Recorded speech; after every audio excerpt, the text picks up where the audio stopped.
Hello students, in today's lecture on wave optics for class 12, we shall have discussion on coherent and incoherent sources, and also we shall discuss the Young's double slit experiment.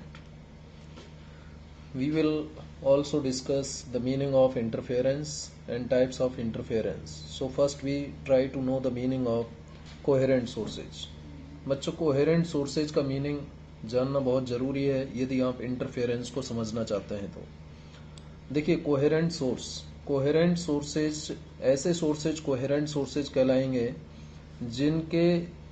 जिनसे emit होने वाली waves के बीच में यदि phase difference zero है या constant है या फिर उन दोनों वेव्स की फ्रीक्वेंसी सेम है विद रेस्पेक्ट टू टाइम। यानी ऐसे सोर्स जिनसे एमिट होने वाली वेव्स के बीच का फेज डिफरेंस या तो जीरो है या कांस्टेंट है।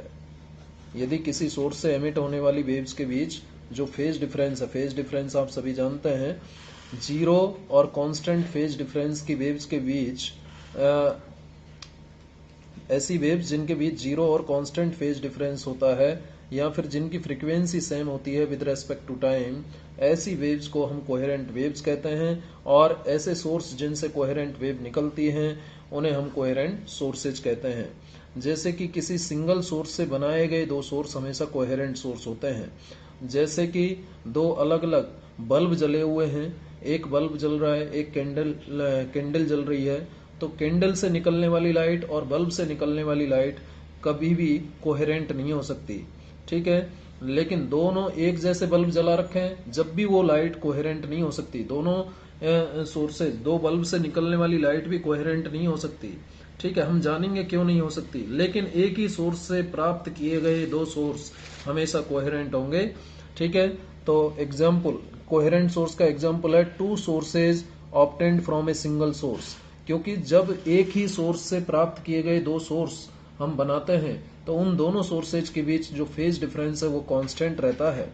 दोनों सोर्सेज के बीच जो फेज डिफरेंस है वो क्या रहता है, कांस्टेंट रहता है। जैसे कोहेरेंट सोर्सेज प्रोड्यूस करने के लिए हमारे पास कुछ एग्जाम्पल हैं। हम Young's double slit experiment YDAC Young's double slit experiment में डिवीजन ऑफ वेव फ्रंट के जरिए, वेव फ्रंट आप सब जानते हैं, यदि एक वेव फ्रंट को किसी स्लिट पर इंसिडेंट किया जाए और उसके बाद में उस वेव फ्रंट के दो हिस्से कर दिए जाएं और उन दोनों हिस्सों को दो अलग स्लिट पर इंसिडेंट किया जाए, तो उनसे निकलने वाली जो लाइट होगी वो कोहेरेंट होगी। तो डिवीजन ऑफ वेव फ्रंट का मतलब है एक वेव फ्रंट को दो हिस्सों में बांट देना, दो एक समान हिस्सों में बांट देना, दो एक जैसे हिस्सों में बांट देना, उसे हम कहते हैं डिवीजन ऑफ वेव फ्रंट। और ऐसा किसमें होता है, यंग्स डबल स्लिट एक्सपेरिमेंट। तो डिवीजन ऑफ वेव फ्रंट के जरिए हम कोहेरेंट सोर्स प्रोड्यूस कर सकते हैं। न केवल डिवीजन ऑफ वेव फ्रंट के जरिए बल्कि हम डिवीजन ऑफ एम्पलीट्यूड के जरिए भी कोहेरेंट सोर्स प्रोड्यूस कर सकते हैं।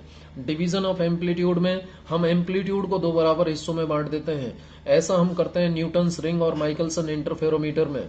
न्यूटन्स रिंग से जो हम इंटरफेरेंस करवाते हैं उसमें हम डिवीजन ऑफ एम्पलीट्यूड की बात करते हैं।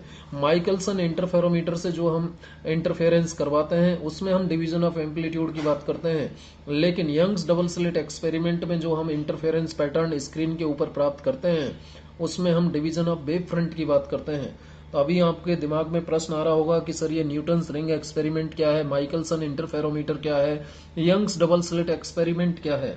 तो बच्चों यहाँ पर हम यंग्स डबल स्लिट एक्सपेरिमेंट को डिटेल में डिस्कस करेंगे, न्यूटन्स रिंग और माइकलसन इंटरफेरोमीटर को डिस्कस नहीं करेंगे। न्यूटन्स रिंग में हमें सर्कुलर रिंग्स दिखाई देती हैं कॉन्सेंट्रिक सर्किल्स के रूप में, और माइकलसन इंटरफेरोमीटर में हमें हाइपरबोलिक फ्रिंजेज। देखिए जो रिंग्स होती हैं, जो ब्राइट और डार्क फ्रिंजेज होती हैं उनको हम स्ट्रिप्स भी कहते हैं और फ्रिंजेज भी कहते हैं। तो इसमें हमें हाइपरबोलिक फ्रिंजेज दिखाई देती हैं। न्यूटन्स रिंग में कॉन्सेंट्रिक सर्कल्स के रूप में हमें रिंग्स दिखाई देती हैं, ठीक है। और वह यंग्स डबल स्लिट एक्सपेरिमेंट में हमें dark bright alternate bright and dark fringes हमें दिखाई देती हैं। कलरफुल फ्रिंजेज भी हमें दिखाई दे सकती हैं, वो डिपेंड करेगा कि आपने सोर्स कैसा लिया है। तो सबसे पहले यहाँ पर आपको जानना जरूरी है कि कोहेरेंट सोर्स का मीनिंग क्या है। तो इतनी देर जो मैंने डिस्कशन किया उसके जरिए आप समझ गए होंगे कि जैसे मेरे पास ये सोर्स है, इस सोर्स से यदि मैं दो सोर्स बना लेता हूं, suppose this is the source, और इस सोर्स से दो सोर्स कैसे बनाऊंगा, आगे मैं एक कार्डबोर्ड रखूंगा और उस कार्डबोर्ड में दो पिन होल कर दूंगा या स्लिट बना दूंगा। ये दो होल्स कर दिए अब इन दोनों होल्स से निकलने वाली जो लाइट होगी वो कोहेरेंट होगी। यहाँ पर हमने एक सोर्स, सिंगल सोर्स S से दो सोर्स S1 और S2 बना लिए, तो ये दोनों सोर्स से निकलने वाली जो लाइट होगी वो कैसी होगी, कोहेरेंट होगी। यहाँ पर स्क्रीन होता है और इन दोनों सोर्स से निकलने वाली लाइट इस क्षेत्र में ओवरलैप होती है, सुपरपोज होती है, और सुपरपोजिशन के कारण एक वेव का क्रेस्ट, देखिए यहाँ इस सोर्स से वेव निकलेगी और इस सोर्स से भी वेव निकलेगी, और जब वेव ट्रेवल करती है तो वेव में आप जानते हैं क्रेस्ट होता है, ट्रॉ होता है। तो जब एक वेव का क्रेस्ट दूसरी वेव के क्रेस्ट से, या पहली वेव का ट्रॉप दूसरी वेव के ट्रॉप से, या पहली वेव का क्रेस्ट दूसरी वेव के ट्रॉप से, या पहली वेव का ट्रॉप दूसरे वेव के क्रेस्ट से मिलता है, ये चार पॉसिबिलिटीज हो सकती है, तो उसे हम कहते हैं सुपरपोजिशन। जब एक वेव का क्रेस्ट या ट्रॉप दूसरे वेव के क्रेस्ट या ट्रॉप से मिलता है तो इसे हम सुपरपोजिशन कहते हैं। यानी दो वेव जब आपस में ओवरलैप होती हैं तो उसे हम सुपरपोजिशन ऑफ वेव्स कहते हैं। जब दो वेव आपस में ओवरलैप होती हैं यानी सुपरपोज होती हैं तो स्क्रीन के कई पॉइंट्स पर हमें मैक्सिमा मिलता है और कई पॉइंट्स पर मिनिमा मिलता है। मैक्सिमा हमें कहां पर मिलेगा, देखिए जो सेंटर है इस सोर्स के सिर में जो ये पॉइंट है, यहां पर हमें हमेशा ब्राइट फ्रिंज मिलेगी यदि ये सोर्स हमने मोनोक्रोमेटिक सोर्स लिया है तो। अब आप कहेंगे सर मोनोक्रोमेटिक सोर्स क्या होता है। मोनोक्रोमेटिक जैसा कि नाम से ही पता चल रहा है, मोनो मीन सिंगल, क्रोमेटिक मतलब वेवलेंथ। जिस सोर्स से निकलने वाली लाइट की वेवलेंथ सिंगल, एक ही होती है, एक जैसी वेवलेंथ की लाइट किसी सोर्स से निकले तो वो मोनोक्रोमेटिक कहलाता है। एक दूसरा सोर्स भी होता है बाईक्रोमेटिक। बाईक्रोमेटिक BI लगा रहता है यहाँ मोनो की जगह, तो बाईक्रोमेटिक का मतलब है ऐसा सोर्स जिससे दो वेवलेंथ की लाइट निकलती है, वो बाईक्रोमेटिक कहलाता है। अब आप कहेंगे कि सर मोनोक्रोमेटिक का कोई एग्जांपल, बिल्कुल है। मोनोक्रोमेटिक का एग्जांपल है लेजर सोर्स। आपने बाजार से एक छोटी छोटी लेजर ट्यूब आपने खरीदी होंगी, तो लेजर सोर्स से जो लेजर लाइट निकलती है वो हाईली मोनोक्रोमेटिक होती है। आप कहेंगे सर बाईक्रोमेटिक का कोई एग्जांपल बता दीजिए, तो बाईक्रोमेटिक का एग्जांपल है सोडियम लैंप। सोडियम लैंप से निकलने वाली लाइट लगभग दो वेवलेंथ की होती है, 5896 और एक 5890, अप्रॉक्सीमेट बता रहा हूं मैं आपको। तो दो वेवलेंथ की लाइट सोडियम लैंप से निकलती है तो वो बाईक्रोमेटिक सोर्स कहलाएगा, और जो लेजर सोर्स है उससे मोनोक्रोमेटिक लाइट निकलती है तो ये मोनोक्रोमेटिक सोर्स कहलाएगा। सिमिलरली एक व्हाइट लाइट सोर्स होता है, जैसे सन से आने वाली लाइट में 7 वेवलेंथ होती है। सन से आने वाली लाइट में कितनी वेवलेंथ होती है, 7 वेवलेंथ होती है, तो वो व्हाइट लाइट सोर्स हुआ। सन से आने वाली जो लाइट है वो व्हाइट लाइट होगी और सन जो है व्हाइट लाइट का सोर्स कहलाएगा। तो इस टाइप से अलग अलग टाइप के सोर्स हैं। तो मोनोक्रोमेटिक सोर्स यदि आप यहाँ यूज कर रहे हो तो इस स्क्रीन पर, इसे हम कहते हैं स्क्रीन, ठीक है, इस स्क्रीन पर हमें ब्राइट और डार्क फ्रिंजेज मिलेंगी। यदि आप मोनोक्रोमेटिक सोर्स की जगह इस जगह आप व्हाइट लाइट सोर्स यूज कर रहे हैं, 7 वेवलेंथ की लाइट इससे आप S1 और S2 पर इंसिडेंट करेंगे तो यहाँ स्क्रीन पर आपको कलरफुल फ्रिंजेस दिखाई देंगी, लेकिन सेंटर ऑफ स्क्रीन हमेशा व्हाइट होगा क्योंकि यहाँ पर सभी कलर्स समान डिस्टेंस कवर करके पहुंचेंगे। ठीक है, जैसे कि जब मोनोक्रोमेटिक सोर्स हम यूज करते हैं तो ये सेंटर ऑफ स्क्रीन पर हमें क्या मिलता है, ब्राइट मिलता है, क्योंकि S1 और S2 से ऊपर पहुंचने वाली जो वेव्स हैं वो समान डिस्टेंस कवर करके पहुंचती हैं, तो उनके बीच जो पाथ डिफरेंस है, पाथ डिफरेंस का मतलब जो डिस्टेंस कवर की गई है उनके बीच का डिफरेंस, सॉरी, यहां से जो वेव यहां पहुंचेगी, यहां से जो वेव यहां पहुंचेगी, दोनों समान डिस्टेंस कवर करके यहां पर पहुंचेंगे, तो पाथ डिफरेंस क्या हो जाएगा, 0 हो जाएगा। तो ऐसे केस में यहां पर हमें ब्राइट मिलेगा यानी मैक्सिमम मिलेगा। ठीक है, जब मोनोक्रोमेटिक सोर्स हम यूज करते हैं। तो यहां पर मैंने आपको बताया कि ये जो S1 और S2 हैं ये कैसे सोर्स हैं, कोहेरेंट सोर्स हैं, क्योंकि एक ही सोर्स से बनाए गए ये दो सोर्स हैं। और ये कोहेरेंट क्यों कहलाएंगे, आपके दिमाग में क्वेश्चन आएगा कि क्यों ये कोहेरेंट होंगे, क्योंकि इनसे जो लाइट निकलेगी या जो वेव्स निकलेंगी उन वेव्स के बीच में जो फेज डिफरेंस है या तो 0 होगा या कांस्टेंट होगा। या तो 0 होगा, इस तरीके से ये आगे बढ़ेंगे, या तो 0 होगा या कांस्टेंट होगा। ठीक है, कांस्टेंट फेज डिफरेंस होगा या फिर 0 फेज डिफरेंस होगा। तो जब 0 या कांस्टेंट फेज डिफरेंस होता है किन्हीं दो वेव्स के बीच तो वो कोहेरेंट वेव कहलाती हैं, और जो जिन सोर्स से ये दो वेव्स आ रही हैं उन्हें हम कोहेरेंट सोर्स कहते हैं। साथ ही साथ ना केवल फेज डिफरेंस 0 या कांस्टेंट होता है बल्कि फ्रीक्वेंसी भी सेम है। S1 और S2 से निकलने वाली जो लाइट है उसकी फ्रीक्वेंसी सेम है, इसलिए S1 और S2 जो है कोहेरेंट सोर्स कहलाएंगे।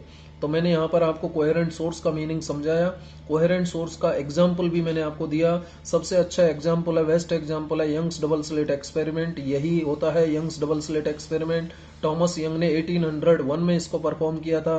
इसको आगे हम और ज्यादा डिटेल में पढ़ेंगे। ठीक है। न्यूटन्स रिंग एक्सपेरिमेंट में हमें इस तरीके की सर्कुलर कॉन्सेंट्रिक सर्कल्स में इस तरीके की हमें रिंग्स मिलती हैं जिन्हें न्यूटन्स रिंग कहते हैं। माइकलसन इंटरफेरोमीटर में हमें हाइपरबोलिक फ्रिंजेज मिलती हैं, इस टाइप से हाइपरबोलिक फ्रिंजेज मिलती हैं। ठीक है, तो ये इन माइकलसन इंटरफेरोमीटर और न्यूटन्स रिंग, इसमें हम डिवीजन ऑफ एम्पलीट्यूड की बात करते हैं, और यंग्स डबल स्लिट एक्सपेरिमेंट में हम डिवीजन ऑफ वेव फ्रंट की बात करते हैं। जैसे आपने देखा यहाँ इस मोनोक्रोमेटिक सोर्स से जो वेव फ्रंट एमिट हो रहा है, इसका आधा हिस्सा S1 पर जा रहा है और आधा हिस्सा S2 पर जा रहा है, इसलिए यहाँ पर हम कहेंगे डिवीजन ऑफ वेव फ्रंट हो रहा है। ठीक है, तो ये मीनिंग हुआ कोहेरेंट सोर्सेज का। उम्मीद है आपको कोहेरेंट सोर्स का मीनिंग अच्छे से समझ में आ गया होगा। अब हम बात करेंगे कि देखिए, यदि हम कोहेरेंट वेव्स को ड्रॉ करना चाहें तो कैसी होती हैं कोहेरेंट वेव्स। देखिए, एक वेव मैं इस तरीके से ड्रॉ करता हूं, ये वेव मैंने एक ड्रॉ की, दिस टाइप ऑफ वेव।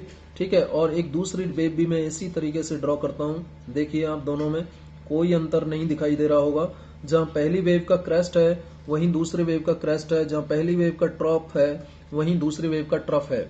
देखिए, यहाँ ये ट्रफ है, ये भी ट्रफ है, ये क्रेस्ट है तो ये क्रेस्ट है, यानी एक साथ मैक्सिमम और एक साथ मिनिमम हो रही हैं दोनों वेव्स, यानी इनके बीच का फेज डिफरेंस 0 है या फिर कांस्टेंट है। ठीक है, यदि मैं इधर लेता हूं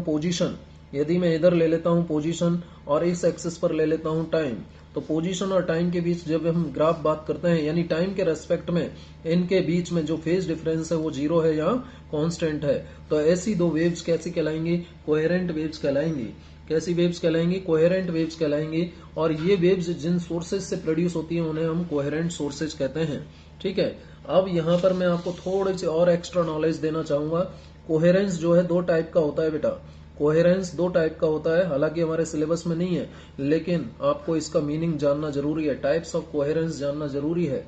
कोहेरेंस 2 टाइप का होता है, एक होता है टेम्पोरल कोहेरेंस और एक होता है स्पेशियल कोहेरेंस।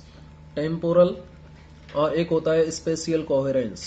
ठीक है, टेम्पोरल कोहेरेंस को हम लॉन्गिट्यूडनल कोहेरेंस भी कहते हैं, और स्पेशल कोहेरेंस को हम ट्रांसवर्स कोहेरेंस भी कहते हैं। क्या कहते हैं, ट्रांसवर्स कोहेरेंस भी कहते हैं। टेम्पोरल कोहेरेंस और स्पेशल कोहेरेंस 2 टाइप की कोहेरेंस होती है। देखिए, जहां हम टाइम के बेसिस पर कोहेरेंस डिफाइन करते हैं, on the basis of time यदि हम कोहेरेंस डिफाइन करते हैं तो वो टेम्पोरल कोहेरेंस कहलाएगी। क्या कहलाएगा, टेम्पोरल कोहेरेंस कहलाएगी। देखिए, याद रखने का तरीका है temporal, T for temporal, T for time.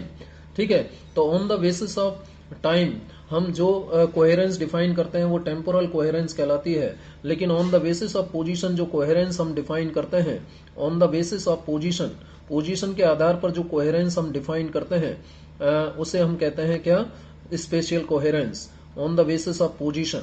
ठीक है, on the basis of time T के रेस्पेक्ट में जब आप कोहेरेंस डिफाइन करते हैं तो वो टेम्पोरल कोहेरेंस कहलाती है, और on the basis of position Y के रेस्पेक्ट में, ये पोजीशन को आप वाई से रिप्रेजेंट करो, एक्स से रिप्रेजेंट करो, ये आपकी अपनी चॉइस है।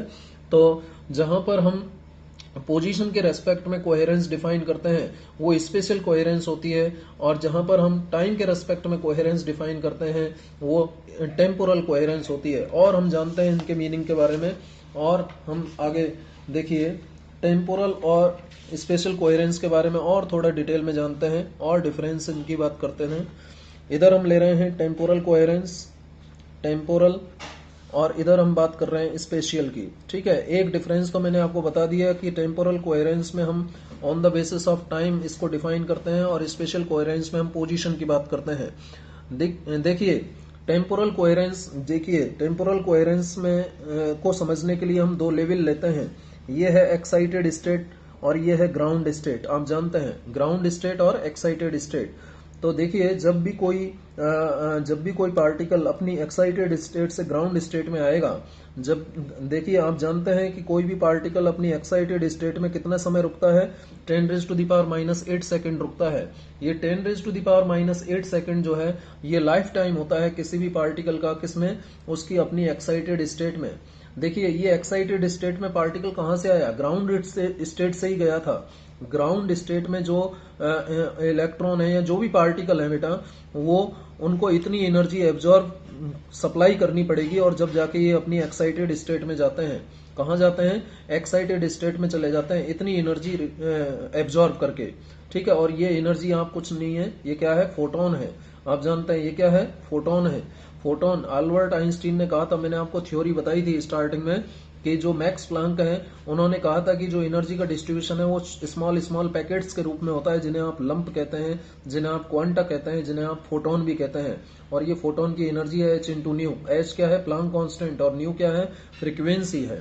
तो जब कोई भी पार्टिकल अपनी ग्राउंड स्टेट से एक्साइटेड स्टेट में कब जाएगा? जब ग्राउंड स्टेट में उसके पास एनर्जी आ जाएगी। अरे भाई सीधी सी बात है, यदि आपके जेब में पैसे होंगे तभी तो आप मार्केट जाओगे, कुछ खर्चा करने की सोचोगे। यदि आपके जेब में पैसे ही नहीं होंगे तो आप मार्केट कैसे चले जाओगे? तो उसी तरीके से हम इसको समझ सकते हैं कि जो पार्टिकल ग्राउंड स्टेट में है, जब उनको एनर्जी मिलेगी तभी तो वो एक्साइटेड स्टेट में जाएंगे।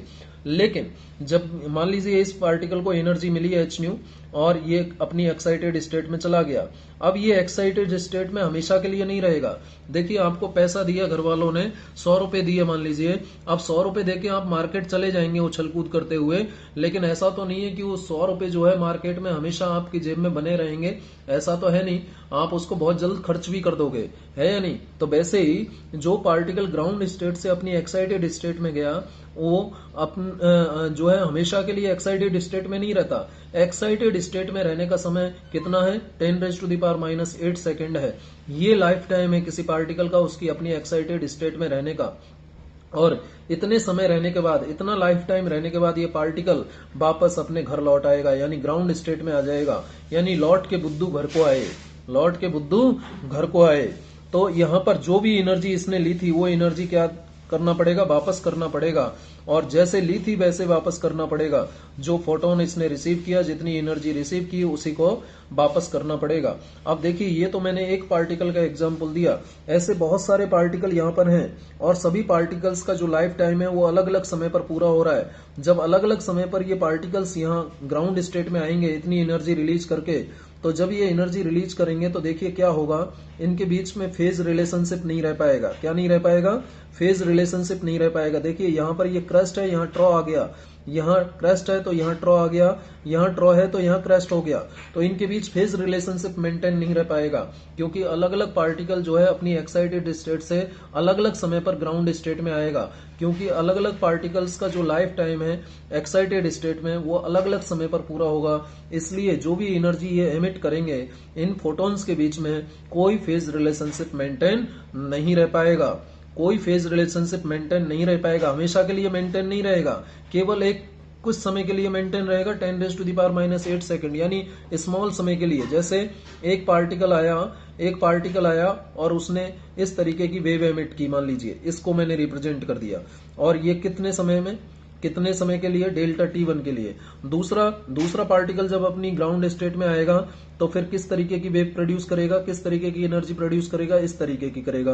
कि इसका मतलब क्या हुआ? फेज डिफरेंस आ गया। देखिए इसका फेज अलग है और इसका फेज अलग है। कैसे पता कर रहे हैं हम? यहाँ के क्रेस्ट और ट्रॉ दूर दूर हैं तो यहाँ के क्रेस्ट और ट्रॉ पास पास हैं, तो ये डेल्टा T2 टाइम के लिए आ गया। ऐसे ही किसी और समय पर जब कोई फोटोन आएगा तो उसका अपना जो है क्या होगा? वेव स्ट्रक्चर होगा। तो इन तीनों के बीच देखिए फेज डिफरेंस अलग अलग है, इन तीनों के बीच फेज डिफरेंस अलग अलग है, यानी फेज रिलेशनशिप नहीं रह पाता।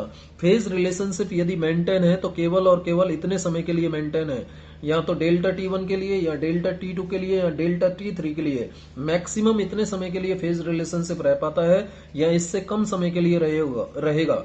इसका मतलब एवरेज टाइम डेल्टा T के लिए फेज रिलेशनशिप रहेगा, मैक्सिमम डेल्टा T या इससे कम इतने समय के लिए क्या होगा? फेज रिलेशनशिप रहेगा, यानी इस को हम एवरेज टाइम कहेंगे।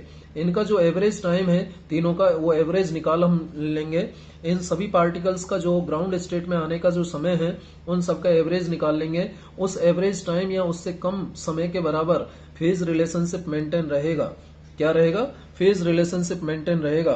तो ये जो टेम्पोरल कोहेरेंस है, इसका मतलब क्या हुआ? ये टाइम पर डिपेंड कर रहा है। किस पर डिपेंड कर रहा है? टाइम पर डिपेंड कर रहा है। इसलिए हम कह सकते हैं कि temporal coherence is the measure, it is the measure, temporal coherence is the measure of constant phase difference, constant phase difference. Temporal coherence is the measure of constant phase difference, constant phase difference for average time, for average time.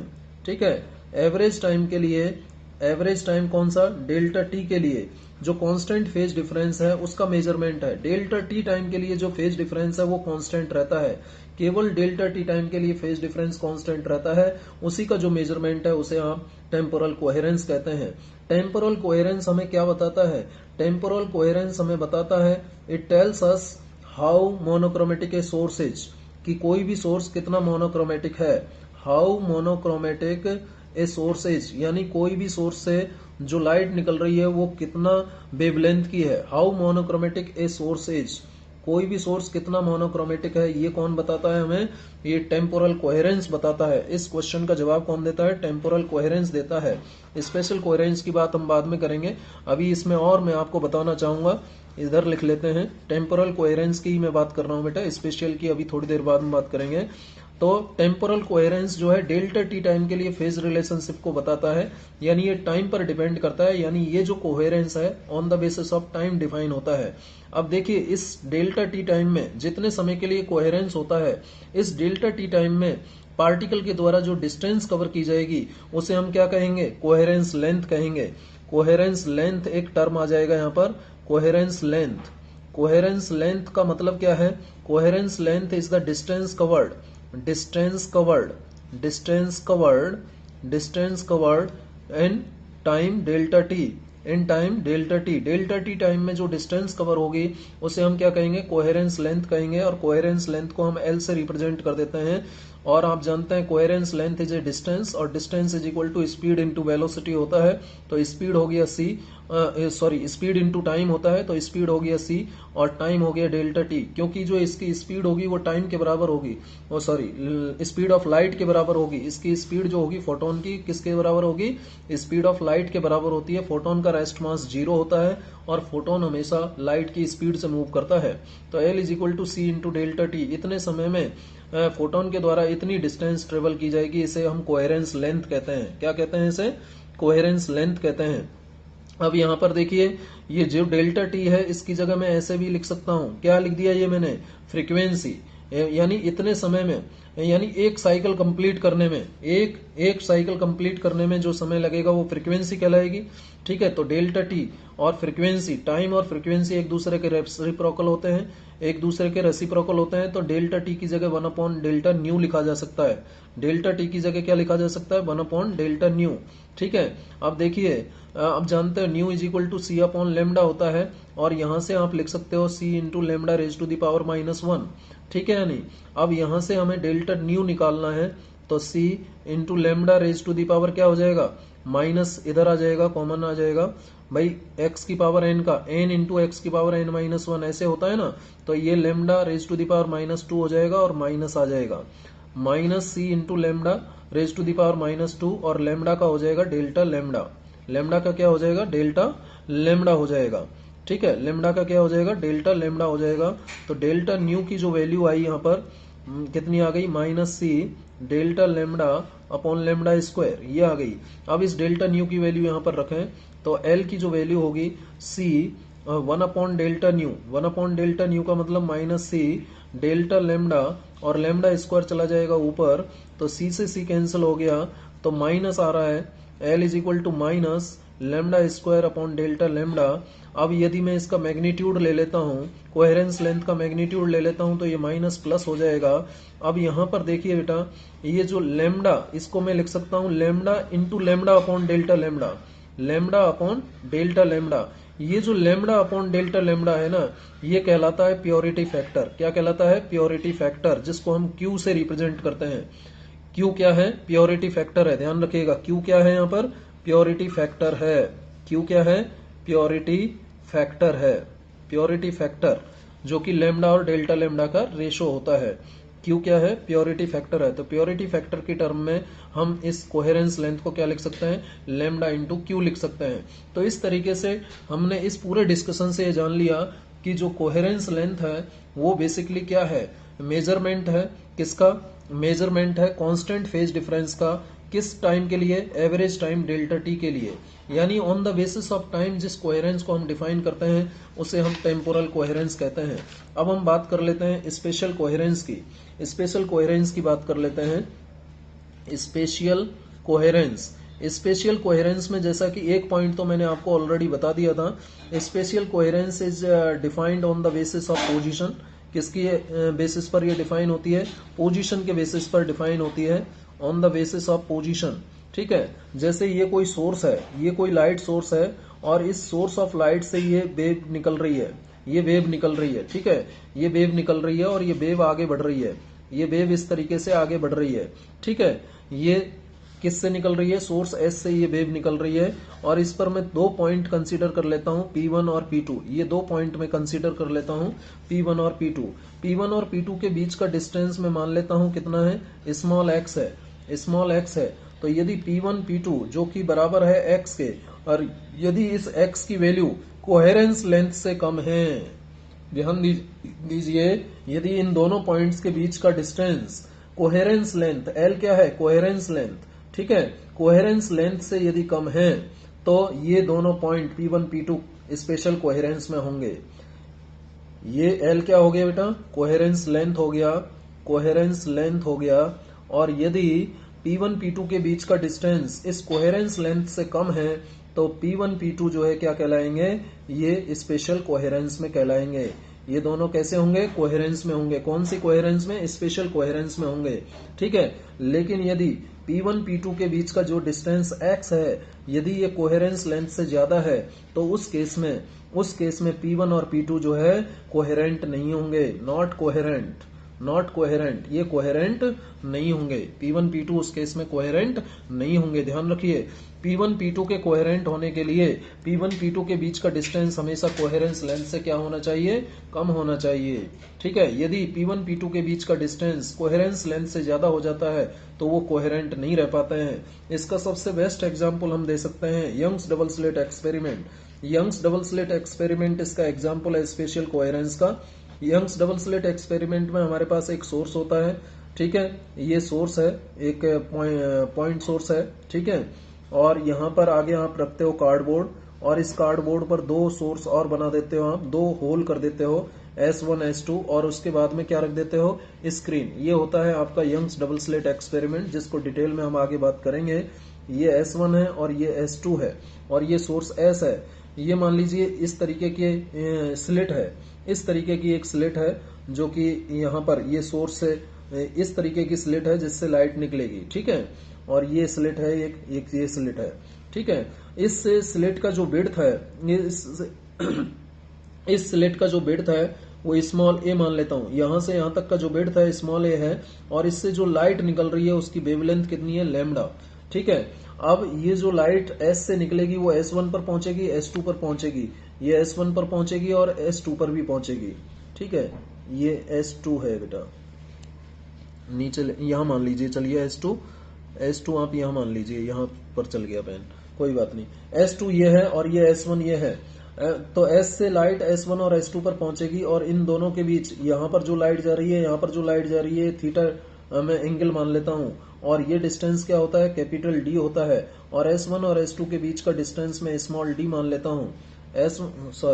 ये distance आप कुछ भी मान लीजिए, ये होता है capital D, ये होता है कैपिटल D, और ये स्मॉल d आपने माना। और इस डिस्टेंस को आप नाम दे सकते हैं, कुछ भी नाम दे दीजिए, जैसे इसको आप स्मॉल d कह दीजिए और इसको y कह दीजिए। ठीक है, इसको y कह दीजिए। हमने यंग्स डबल स्लिट एक्सपेरिमेंट का एग्जाम्पल लिया है। स्लिट और स्क्रीन के बीच का डिस्टेंस हमेशा कैपिटल D, जो कि लार्ज होना चाहिए लेकिन वेरी लार्ज नहीं होना चाहिए, ध्यान रखिए, जिससे कि आपको स्क्रीन पर प्रॉपर इंटरफेरेंस पैटर्न मिले। ये O जो है इसका सेंटर पॉइंट है स्क्रीन का। ठीक है, S से लाइट निकली, S1 और S2 पर गई, ये लाइट वेव के बीच में ये थीटा एंगल है, और S1 और S2 के बीच का डिस्टेंस हम y मान लेते हैं। क्या मान लेते हैं? y मान लेते हैं। और S का जो विड्थ है, इस स्लिट S का जो विड्थ है वो स्मॉल a है, जो मैं यहाँ लिख देता हूँ, small a is the width, यहाँ नीचे भी लिख देता हूँ, a is the width of slit S। और स्मॉल d क्या है?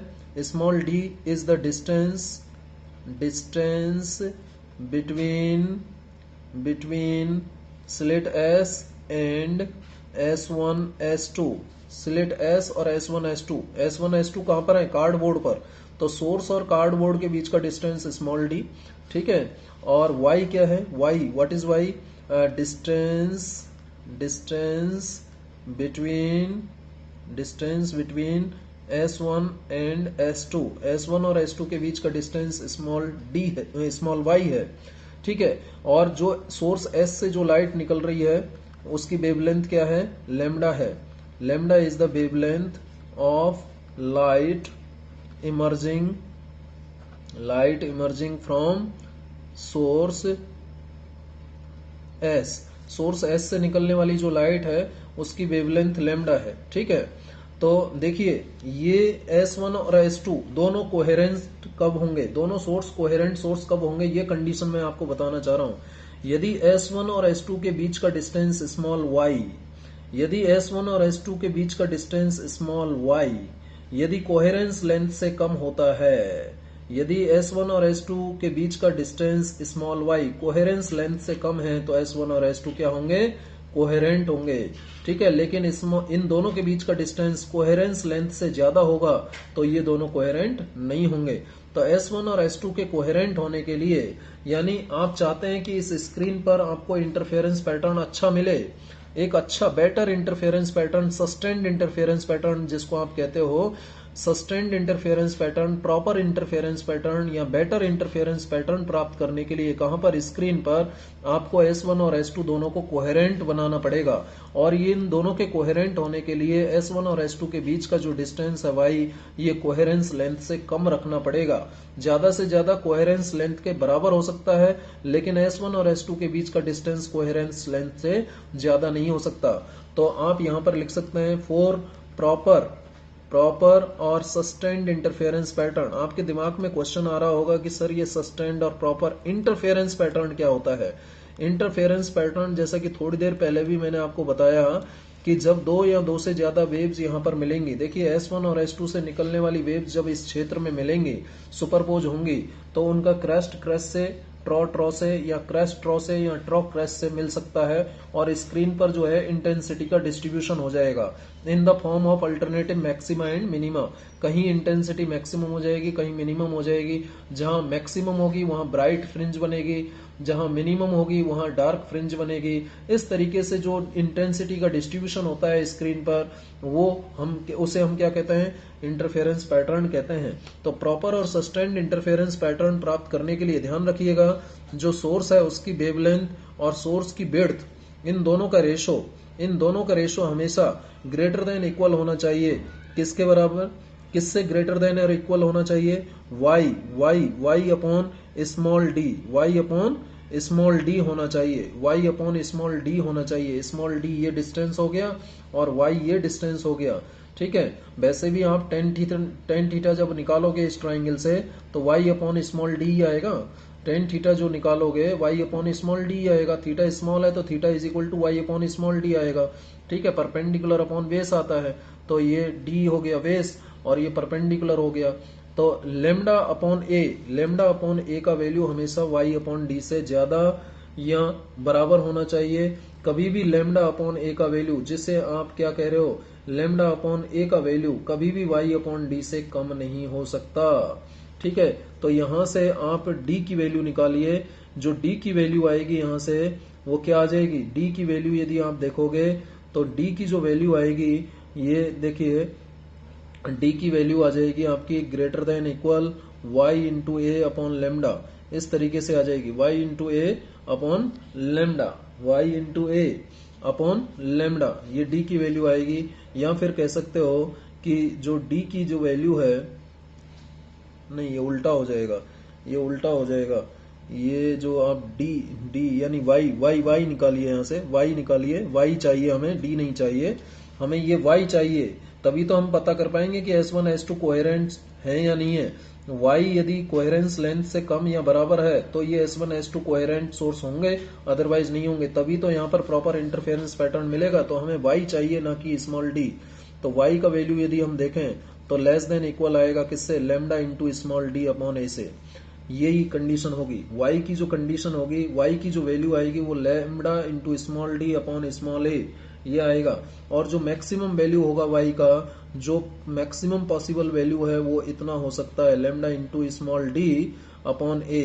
ये बाई मैक्सिमम, यही बाई मैक्सिमम क्या होता है बेटा, कोहेरेंस लेंथ होता है। यही बाई मैक्सिमम कोहेरेंस लेंथ होता है जो कि इनके बीच का डिस्टेंस है। यदि कोहेरेंस लेंथ के बराबर है S1 S2 के बीच का डिस्टेंस, या कोहेरेंस लेंथ से कम है, तो S1 और S2 जो है कोहेरेंट होंगे। और जब S1 और S2 कोहेरेंट सोर्स होंगे तो स्क्रीन पर हमें प्रॉपर और सस्टेन्ड इंटरफेरेंस पैटर्न मिल जाएगा। तो एग्जाम में कई बार प्रश्न आता है, in Young's double slit experiment what is the essential condition for proper और सस्टेन्ड इंटरफेरेंस पैटर्न। तो ये एसेंशियल कंडीशन आपको ध्यान रखनी पड़ेगी, जो कि न्यूमेरिकल में भी बार बार पूछी जाती है। Lambda upon A greater than equal Y upon D, जहां y S1 और S2 के बीच का डिस्टेंस है, स्मॉल d जो है सोर्स से S1 S2 का डिस्टेंस है, ठीक है, और small a width of the slit s है, और lambda wavelength of light emerging from source s है। तो इस तरीके से हम कंडीशन डिराइव कर सकते हैं, lambda upon a greater than equal होना चाहिए किससे, y अपॉन डी से, ठीक है। तो ये बात हो गई टेम्पोरल एंड स्पेशियल कोहेरेंस और यंग्स डबल स्लिट एक्सपेरिमेंट में कब ये दोनों सोर्स S1 S2 कोहेरेंट होंगे, और जब कोहेरेंट होंगे तभी तो आपको स्क्रीन पर प्रॉपर और सस्टेन्ड इंटरफेरेंस पैटर्न मिलेगा। तो उसके लिए भी कंडीशन की बात हमने यहाँ पर की है। चलिए आगे हम बात करेंगे। आगे अभी तक हमने कोहेरेंट सोर्स की बात की है, अब हम बात करेंगे कि इनकोहेरेंट सोर्स क्या होते हैं। इनकोहेरेंट सोर्स क्या होते हैं, देखिए कोहेरेंट सोर्स में हमने कहा कि ऐसे दो सोर्स जिनके बीच का फेज डिफरेंस 0 या कांस्टेंट रहता है, या ऐसे दो सोर्स जिनसे निकलने वाली लाइट की फ्रीक्वेंसी सेम होती है, उसे हम कोहेरेंट सोर्स कहते हैं। तो ऐसे दो सोर्स जिनसे निकलने वाली लाइट की फ्रीक्वेंसी सेम नहीं हो, do not have same frequency, and the waves emitted from the two sources does not have constant phase difference with respect to time. यदि फेज डिफरेंस कांस्टेंट नहीं है टाइम के रेस्पेक्ट में, तो phase difference time के respect में constant नहीं है, या फिर फ्रीक्वेंसी सेम नहीं है, तो ऐसे केस में वो दोनों सोर्स कैसे कहलाएंगे, इनकोहेरेंट सोर्स कहलाएंगे। भाई जो कोहेरेंट सोर्स की प्रॉपर्टी है उसका अपोजिट क्या हो जाएगा, इनकोहेरेंट सोर्स हो जाएगा। इनकोहेरेंट सोर्स में मतलब उन दोनों सोर्स के बीच में कोई फ्रीक्वेंसी रिलेशनशिप नहीं है, सेम फ्रीक्वेंसी नहीं है, दोनों सोर्स से निकलने वाली लाइट की फ्रीक्वेंसी अलग अलग है, वेव्स की फ्रीक्वेंसी अलग अलग है, और फेज डिफरेंस कांस्टेंट नहीं है, do not have constant phase difference with respect to time. तो ऐसे सोर्स क्या कहलाते हैं, इनकोहेरेंट सोर्स कहलाते हैं। देखिए two independent source can never be coherent, दो अलग अलग सोर्स हमेशा इनकोहेरेंट होंगे। दो अलग अलग सोर्स इंडिपेंडेंट सोर्स हमेशा कैसे होंगे, इनकोहेरेंट सोर्स होंगे। टू डिफरेंट सोर्स जिनको आप कह सकते हो, जैसे कि light emerging from A bulb and a candle, तो ये कैसे हो गए, ये इनकोहेरेंट सोर्स हो गए। दो 100 वाट के बल्ब भी जले हुए हैं ना, तो उनसे निकलने वाली लाइट भी क्या होगी, इनकोहेरेंट होगी। लेकिन एक ही सोर्स से बनाए गए दो सोर्स हमेशा कोहेरेंट होते हैं, ये बात भी आप ध्यान रखिएगा। अब देखिए ये प्रश्न एग्जाम में आता है, two independent sources can never be coherent source. क्यों, इसको एक्सप्लेन करने के लिए कहता है कि why two independent source can never be coherent, क्यों दो अलग अलग सोर्स जो है कोहेरेंट सोर्स नहीं हो सकते। तो इसका आंसर मैंने ऑलरेडी लिखा है, बिकॉज जब दो सोर्स इंडिपेंडेंट सोर्स होंगे, ठीक है, दो अलग अलग सोर्स की जब हम बात करते हैं, तो दो अलग अलग सोर्स से निकलने वाली जो लाइट है उनके बीच में फेज रिलेशनशिप नहीं होता, because the phase relationship between them can not be maintain.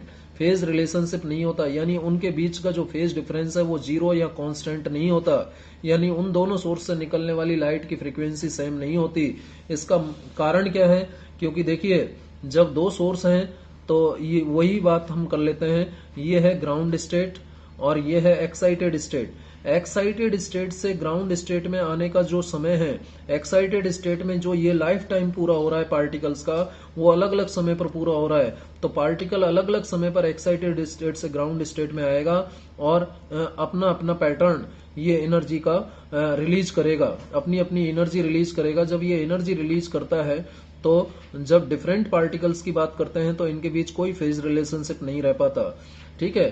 तो it is because of completion of life time in excited state at different instant of time, अलग अलग समय पर यहाँ पर लाइफ टाइम पूरा होता है, जिसकी वजह से फेज रिलेशनशिप मेंटेन नहीं रह पाता, कोई फेज रिलेशनशिप नहीं होता, ना तो 0 होता है ना ही कांस्टेंट रह पाता है। इस वजह से दो अलग अलग सोर्स कभी भी कोहेरेंट सोर्स नहीं हो सकते। उम्मीद है आपको ये बात भी समझ में आई होगी। चलिए हम आगे बात करेंगे। आगे हम बात कर लेते हैं इंटरफेरेंस की। अब आपके दिमाग में प्रश्न खड़ा हो रहा होगा कि व्हाट इज इंटरफेरेंस। हमने बार बार इंटरफेरेंस की बात की है, तो इंटरफेरेंस आखिर में होता क्या है इसकी बात कर लेते हैं। तो पहले हम डेफिनेशन लिख लेते हैं। व्हेन टू और मोर वेव्स, कैसी वेव्स? Coherent wave. व्हेन टू और मोर कोहेरेंट वेव्स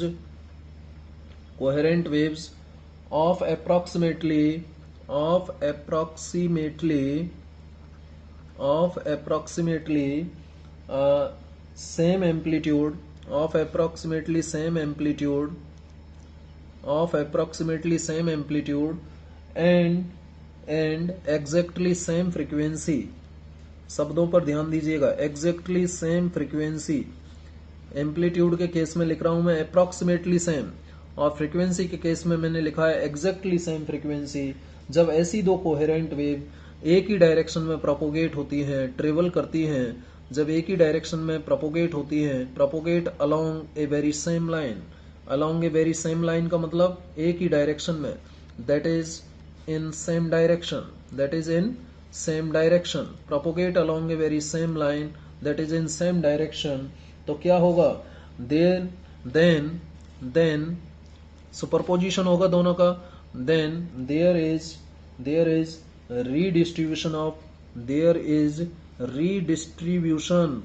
रीडिस्ट्रीब्यूशन, बटना, पुनः बटना, redistribution.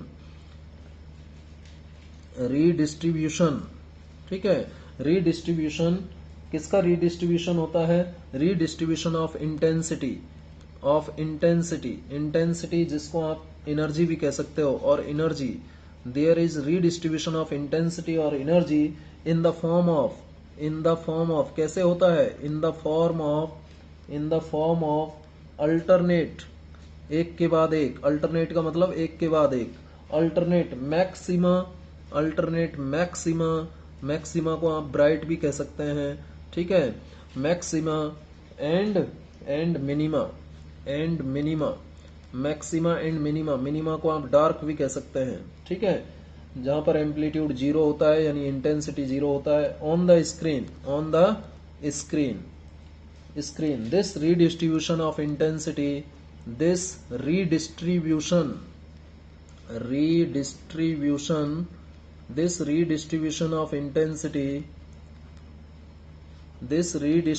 of intensity is known as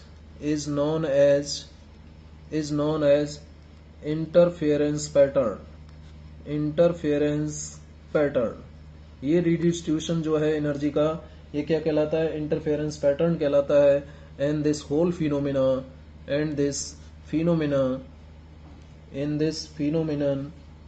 is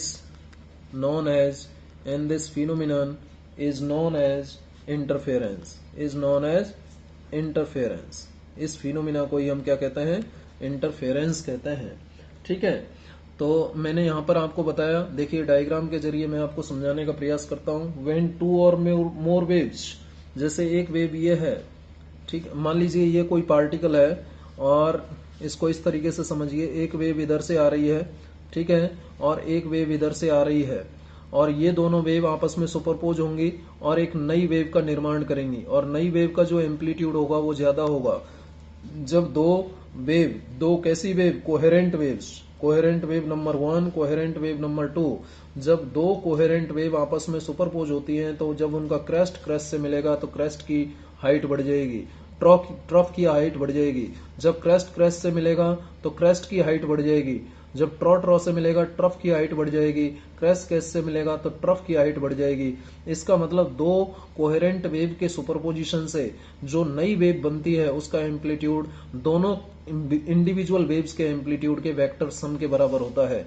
यदि मैं इसका मान लीजिए एम्पलीट्यूड A1 लेता हूं और इसका एम्पलीट्यूड A2 लेता हूं, और ये पार्टिकल मान लीजिए P है, यदि मैं कहता हूं कि इस फर्स्ट वेव के कारण पार्टिकल P की पोजीशन में मान लीजिए y1 डिस्प्लेसमेंट आता है, और सेकंड वेव के कारण पार्टिकल P की पोजीशन में y2 डिस्प्लेसमेंट आता है, तो इस रिजल्टेंट वेव के कारण जो पार्टिकल पी की पोजीशन में आए डिस्प्लेसमेंट आएगा वो इंडिविजुअल वेव के डिस्प्लेसमेंट का वेक्टर सम होगा। ये इसी को ही हम कहते हैं सुपरपोजिशन प्रिंसिपल। इसको हम आगे डिटेल में जानेंगे। तो यहाँ पर व्हेन टू और मोर वेव्स, कम से कम दो वेव्स होनी चाहिए। व्हेन टू और मोर वेव्स, कैसी वेव्स? Coherent wave. व्हेन टू और more waves of approximately same amplitude, लगभग एम्पलीट्यूड क्या होता है? ये हाइट होती है बेटा। ये जो जैसे ये एक वेव है तो ये जो हाइट है इसको आप एम्पलीट्यूड कहते हो, इस हाइट को एम्पलीट्यूड कहते हो। तो व्हेन टू और more waves of approximately same amplitude and exactly of same frequency, frequency सेम होना चाहिए लेकिन एम्पलीट्यूड कम या ज्यादा हो सकता है, चलेगा। लेकिन जब ऐसी दो वेव जिनका एम्पलीट्यूड लगभग सेम है लेकिन फ्रीक्वेंसी एग्जैक्टली सेम है, ऐसी दो कोहेरेंट वेव जब एक ही डायरेक्शन में प्रोपोगेट करती हैं तो उन दोनों का सुपरपोजिशन होता है। तो इंटेंसिटी का रीडिस्ट्रीब्यूशन होता है कहां पर? स्क्रीन पर। यंग्स डबल स्लिट एक्सपेरिमेंट में मैंने आपको बताया था कि स्क्रीन के ऊपर इंटेंसिटी का रीडिस्ट्रीब्यूशन होता है। ये देखिए, इसमें मैंने आपको बताया था, ये स्क्रीन है। जब ये वेव और ये वेव आपस में यहाँ पर सुपरपोज होंगी तो इनका क्रेस्ट क्रेस्ट से, ट्रफ ट्रफ से, या क्रेस्ट ट्रफ से, या ट्रफ क्रस्ट से मिलेगा। तो उस वजह से यहाँ स्क्रीन पर इंटेंसिटी का बंटवारा हो जाएगा, रीडिस्ट्रीब्यूशन हो जाएगा इन the form of maxima and minima. कहीं इंटेंसिटी मिनिमम हो जाएगी, कहीं मैक्सिमम हो जाएगी। सेंटर पर हमेशा हमें मैक्सिमम मिलेगा, और क्यों मिलेगा ये बात हम आगे करेंगे। हालांकि इसका सीधा सा आंसर है कि S1 और S2 से सेंटर ऑफ स्क्रीन पर पहुंचने वाली जो वेव्स हैं उनके द्वारा सेम डिस्टेंस कवर किया जाता है, यानी उनके बीच में पाथ डिफरेंस जीरो होता है। और जब पाथ डिफरेंस जीरो होता है तो हमें क्या मिलता है? मैक्सिमा मिलता है, क्योंकि पाथ डिफरेंस जीरो होने पर फेज डिफरेंस जीरो होगा। और जब दो जीरो फेज डिफरेंस की वेव आपस में सुपरपोज होती है तो प्रॉपर और सस्टेन्ड इंटरफेरेंस पैटर्न हमें मिलता है। तो इंटेंसिटी का जो रीडिस्ट्रीब्यूशन होता है, then there is redistribution of intensity और energy in the form of alternate maxima and minima on the screen. This redistribution of intensity is known as interference pattern and this phenomena is known as interference. उम्मीद है आपको interference का meaning समझ में आया होगा। Interference दो type का होता है बेटा। इंटरफेरेंस की टाइप्स के बारे में भी आपको नॉलेज होनी चाहिए। इंटरफेरेंस दो टाइप का होता है, एक होता है कंस्ट्रक्टिव और एक होता है डिस्ट्रक्टिव। एक होता है कंस्ट्रक्टिव इंटरफेरेंस और एक होता है डिस्ट्रक्टिव इंटरफेरेंस। ठीक है, जब भी डिस्ट्रक्टिव इंटरफेरेंस होगा तो मिनिमा मिलेगा, डार्क मिलेगा, और जब भी कंस्ट्रक्टिव इंटरफेरेंस होगा तो आपको क्या मिलेगा? मैक्सिमा, यानी ब्राइट फ्रिंज मिलेंगी। और कंस्ट्रक्टिव इंटरफेरेंस तब होगा जब दो वेव्स के बीच का फेज डिफरेंस या तो क्या हो? इवन मल्टीपल हो। इवन मल्टीपल हो किसका? इवन मल्टीपल ऑफ 2 पाई, यानी डेल का वैल्यू क्या हो? 2n पाई हो। 2 पाई का इवन मल्टीपल, इंट्रीगल मल्टीपल हो, जहां पर n का वैल्यू क्या है? n इज इक्वल टू 0, 1, 2, 3, ऐसे ये n की वैल्यूज हैं। ठीक है, तो कंस्ट्रक्टिव इंटरफेरेंस जब होगा जब दो वेव्स के बीच का फेज डिफरेंस 2 पाई का इवन मल्टीपल हो। 2 पाई का क्या हो? Integral multiple. आप ऐसे कह सकते हो कि इंट्रीगल मल्टीपल हो किसका? 2 पाई का। 2 पाई का जब इंट्रीगल मल्टीपल होता है, इंट्रीगल शब्द ज्यादा बेटर होगा यहाँ, इंटीग्रल मल्टीपल, ठीक है, ऑफ 2 पाई। तो उस केस में जब फेज डिफरेंस दो वेव्स के बीच 2 पाई का इंट्रीगल मल्टीपल है तो उस केस में कंस्ट्रक्टिव इंटरफेरेंस होगा। और डिस्ट्रक्टिव इंटरफेरेंस कब होगा? जब दो वेव्स के बीच में जो फेज डिफरेंस है वो पाई का ऑड मल्टीपल होता है। पाई का क्या हो? ऑड मल्टीपल हो, ऑड मल्टीपल ऑफ पाई। ठीक है, फेज डिफरेंस ऑड मल्टीपल है, ऑड मल्टीपल ऑफ पाई। ठीक है, तो 2n + 1 ऑड हो गया पाई का। तो यहाँ पर भी आप कह सकते हो कि n का वैल्यू क्या होगा? 0, 1, 2, 3 ऐसे हो जाएगा। देखिए, 0 रखोगे यहाँ पर कंस्ट्रक्टिव इंटरफेरेंस में तो डेल का वैल्यू क्या आएगी? n की वैल्यू 0 रखो, 0 आ जाएगा। n की वैल्यू 1 रखो तो 2 पाई आएगा। n की वैल्यू 2 रखो तो 4 पाई आएगा। n की वैल्यू 3 रखोगे तो 6 पाई। तो 0, 2 पाई, 4 पाई, 6 पाई, ये सब क्या आ रहे हैं? इवन मल्टीपल आ रहे हैं। और जब इधर डिस्ट्रक्टिव इंटरफेरेंस की जो फेज डिफरेंस की कंडीशन है, इसमें जब n की वैल्यू 0, 1, 2, 3 रखोगे तो डेल का वैल्यू 0 रखने पर क्या आएगा? 0 रखोगे तो पाई आ जाएगा। और 1 रखो, 2 × 1 2 + 1 3 आएगा, 3 पाई हो जाएगा, 5 पाई हो जाएगा, ऐसे आएगा। ऑड मल्टीपल आ रहा है। ठीक है, तो जब दो वेव्स के बीच का फेज डिफरेंस ऑड मल्टीपल होता है पाई का तो डिस्ट्रक्टिव इंटरफेरेंस होता है। और जब दो वेव्स के बीच का फेज डिफरेंस इवन मल्टीपल होता है 2 पाई का, तो उस केस में कंस्ट्रक्टिव इंटरफेरेंस होता है। यानी फेज डिफरेंस की इन सभी वैल्यूज के लिए आपको मैक्सिमा मिलेगा, मैक्सिमा जिसको आप ब्राइट भी कह सकते हैं। यानी जब भी कंस्ट्रक्टिव इंटरफेरेंस होता है तो मैक्सिमा और ब्राइट फ्रिंज का फॉर्मेशन होता है। क्या बनता है? मैक्सिमा और ब्राइट फ्रिंज बनती हैं। और जब भी डिस्ट्रक्टिव इंटरफेरेंस होगा यानी फेज डिफरेंस की इन सभी वैल्यूज के लिए आपको मिनिमा मिलेगा। क्या मिलेगा? मिनिमा मिलेगा, जिसको आप डार्क फ्रिंज भी कह सकते हो, मिनिमा या डार्क फ्रिंज भी कह सकते हो। ठीक है, तो ये आपको दो टाइप का इंटरफेरेंस मैंने आपको बताया, कंस्ट्रक्टिव और डिस्ट्रक्टिव इंटरफेरेंस की बात की मैंने। अब एक इंपॉर्टेंट रिलेशन भी मैंने यहाँ पर आपको बताना चाहूंगा। एक ऑप्टिक्स में इंपॉर्टेंट रिलेशन आपको याद रखना चाहिए, del upon 2 pi is equal to delta upon lambda is equal to delta T upon capital T. ये एक इंपॉर्टेंट रिलेशन है जो आपको पता होना चाहिए। मैंने यहाँ लिखा हुआ है, देखिए यहाँ देख लेते हैं, डेल अपॉन 2 पाई, ये इंपॉर्टेंट रिलेशन आपको पता होना चाहिए ऑप्टिक्स में, ये आपके लिए बहुत हेल्पफुल होगा। Del upon 2 pi is equal to delta upon lambda is equal to delta T upon capital T, जहाँ डेल क्या है? फेज डिफरेंस है। डेल क्या है? फेज डिफरेंस है, ध्यान रखिए। ठीक है, और डेल्टा क्या है? ये डेल्टा है, इसको हम कहते हैं पाथ डिफरेंस। क्या कहते हैं? पाथ डिफरेंस कहेंगे। और ये डेल्टा टी क्या है? ये कहलाता है टाइम डिफरेंस। क्या कहलाता है? टाइम डिफरेंस कहलाता है। और यहाँ पर 2 पाई तो आप जानते ही हो कांस्टेंट है, पाई रेडियन है। और लेमडा, लेमडा क्या है यहाँ पर? लेमडा है वेवलेंथ। लेमडा क्या है? वेवलेंथ। और कैपिटल टी क्या है? Time period. ठीक है, टाइम, टाइम कह सकते हो आप। तो देखिए इसका क्या फायदा होगा इस रिलेशन का। मान लीजिए आपको फेज डिफरेंस पता है, तो पहले वाला दो जो ये रिलेशन है, इसको केवल इसका और इसका यूज करके, इसका और इसका यूज करके यदि आपको फेज डिफरेंस पता है तो क्या निकाल सकते हो? पाथ डिफरेंस निकाल सकते हो। कितना आ जाएगा पाथ डिफरेंस? पाथ डिफरेंस जब आप निकालोगे तो कितना आएगा? Lambda upon 2 pi into phase difference.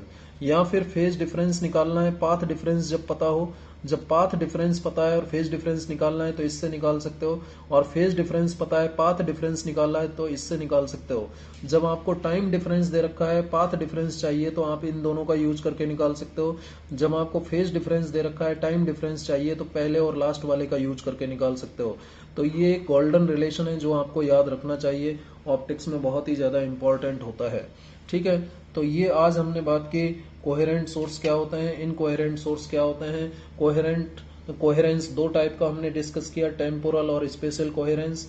इसके अलावा मैंने आपको बताया कि यंग्स डबल स्लिट एक्सपेरिमेंट में आपको प्रॉपर और सस्टेन्ड इंटरफेरेंस पैटर्न प्राप्त करने के लिए क्या कंडीशन होनी चाहिए। जो कोहेरेंस लेंथ है यानी S1 और S2 के बीच का जो मैक्सिमम डिस्टेंस है वो कितना हो सकता है, वो lambda upon A greater than equal y upon D, इस कंडीशन की हमने बात की। हमने बात की इंटरफेरेंस क्या होता है और इंटरफेरेंस के टाइप्स, कंस्ट्रक्टिव और डिस्ट्रक्टिव इंटरफेरेंस की बात की। फाइनली हमने इस relation del upon 2 pi is equal to delta upon lambda is equal to delta T upon capital T की बात की। उम्मीद है आपको ये पूरा डिस्कशन समझ में आया होगा। Thank you very much.